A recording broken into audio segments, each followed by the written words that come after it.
భారతదేశ రాజకీయాల్లో మహిళా రిజర్వేషన్ బిల్లు రాజకీయ దుమారం రేపుతుంది. మంచిర్యాల జిల్లా బీజేపీ కార్యాలయంలో నిర్వహించిన సమావేశానికి బీజేపీ రాష్ట్ర ఉపాధ్యక్షుడు రఘునాథ్ హాజరయ్యారు.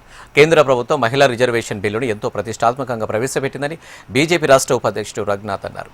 అయితే ఈ బిల్లును లోక్సభలో కాంగ్రెస్ పార్టీ అడ్డుకోవడంపై దురదృష్టకరమన్నారు. ఇక మహిళల సాధికారతపై కాంగ్రెస్ పార్టీకి నిజమైన చిత్తశుద్ధి లేదని విమర్శించారు రఘునాథ్. ఇక మహిళల హక్కుల విషయంలో కేంద్ర ప్రభుత్వం కట్టుబడి ఉందని, ఈ బిల్లును అమలు చేయడంలో వెనక్కి తగ్గబోదని రఘునాథ్ స్పష్టం చేశారు. ఒక చారిత్రాత్మకమైన బిల్లుని పార్లమెంట్లో కాంగ్రెస్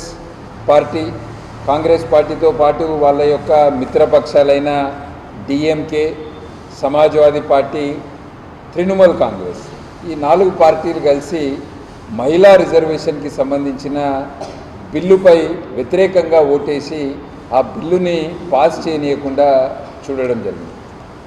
ఈ మహిళా రిజర్వేషన్ బిల్లు 1996 నుంచి ఇప్పటి వరకు పార్లమెంట్లో 8 సార్లు ఇది ప్రవేశపెట్టడం జరిగింది.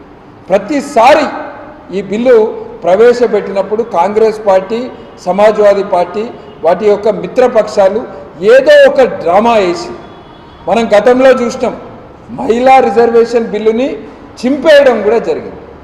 ప్రతిసారి ఏదో ఒక సాకుతోటి ఈ బిల్లుని అడ్డుకుంటాను.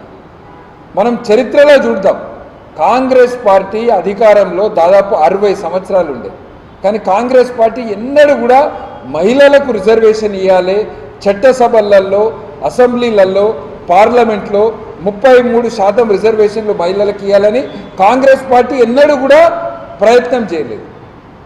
బిల్లు ప్రవేశపెడితే ఆ బిల్లును ఎట్లా ఓడగొట్టాలని కాంగ్రెస్ పార్టీ ఆలోచించింది.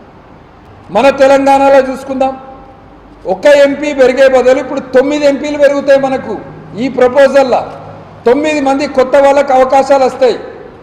ఇప్పుడు 2 మహిళలు మాత్రమే ఎంపీలు ఉన్నారు. కొత్త ప్రపోజల్లో 9 మంది మహిళలకు ఎంపీలు అయ్యే అవకాశం వస్తుంది. ఇప్పుడున్న ఎమ్మెల్యేలలో కేవలం 10 మంది మాత్రమే తెలంగాణలో మహిళలు ఉన్నారు. కొత్త ప్రపోజల్లో కనీసం 60 మంది మహిళలు శాసనసభలో కూర్చుంటారు.